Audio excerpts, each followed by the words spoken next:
നിരന്തരമായി കൊണ്ടിരുന്നു. അന്ന് ഞങ്ങളെ പ്രൊട്ടക്ട് ചെയ്തില്ല. അതിനുള്ള പ്രതിഷേധം കൂടി ഞാൻ രേഖപ്പെടുത്തുന്നു. ഇങ്ങനെയാണെങ്കിൽ ഞാൻ പറയാം, ഇങ്ങനെയാണെങ്കിൽ ഞങ്ങൾ ഈ നിയമസഭാ നടപടികളുമായി മന്ത്രിമാർ സംസാരിക്കില്ല.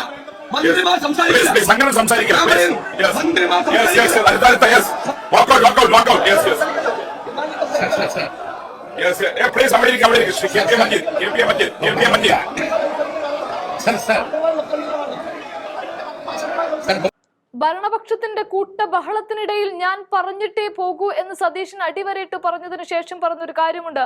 ഞങ്ങളെ അനുവദിച്ചില്ല എങ്കിൽ ഇനി ഒരൊറ്റ മന്ത്രിമാർ പോലും ഇവിടെ വാ തുറക്കില്ല, സംസാരിക്കില്ല എന്ന.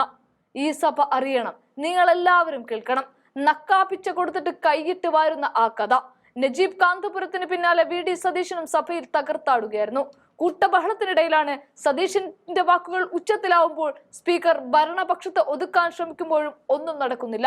ഇവിടെ ഇങ്ങനെയാണ് എങ്കിൽ ഒരൊറ്റ മന്ത്രിമാരും സംസാരിക്കില്ല എന്ന് പറഞ്ഞ് സഭയെ മുഴുവൻ ഇളക്കി ഇറങ്ങിപ്പോകുന്ന സതീശനെ നമുക്കൊന്ന് കാണാം.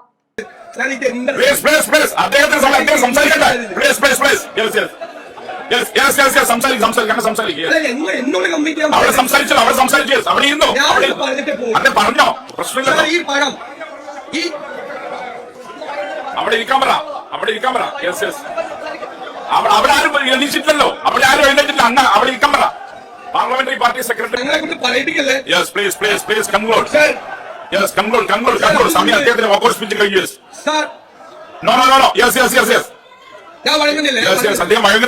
അദ്ദേഹം സമ്മതിക്കുന്നില്ല. അപ്പൊ ഈ അംഗൻവാടിക്കാർ അവര് നടത്തുന്ന സമരത്തെ നിങ്ങൾ പുച്ഛിക്കുന്നതിൽ പ്രതിഷേധിച്ച്, അവരെ പരിഹസിക്കുന്നതിൽ പ്രതിഷേധിച്ച്, സാർ അവരുടെ ന്യായമായ ആവശ്യങ്ങൾ നടത്തി കൊടുക്കാത്തതിൽ പ്രതിഷേധിച്ച് ഞാനും എന്റെ പാർട്ടിയും വാക്കൗട്ട് ചെയ്യുന്നു. വാക്കൗട്ട് കഴിഞ്ഞു.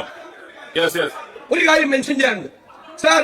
ഇവിടെ നജീബ് കാന്തപുരം ഈ വിഷയം അവതരിപ്പിക്കുന്നതിന്റെ തുടക്കം മുതൽ അവസാനം വരെയും ഞാൻ ഒരു രാഷ്ട്രീയവും പറയാതെ ആദ്യം മുതൽ അവസാനം ഞാൻ പറഞ്ഞു, അത് മന്ത്രി പറഞ്ഞതിന് മറുപടിയാണ്. പറയുമ്പോഴും നിരന്തരമായി കൊണ്ടിരുന്നു. അന്ന് ഞങ്ങളെ പ്രൊട്ടക്ട് ചെയ്തില്ല. അതിനുള്ള പ്രതിഷേധം കൂടി ഞാൻ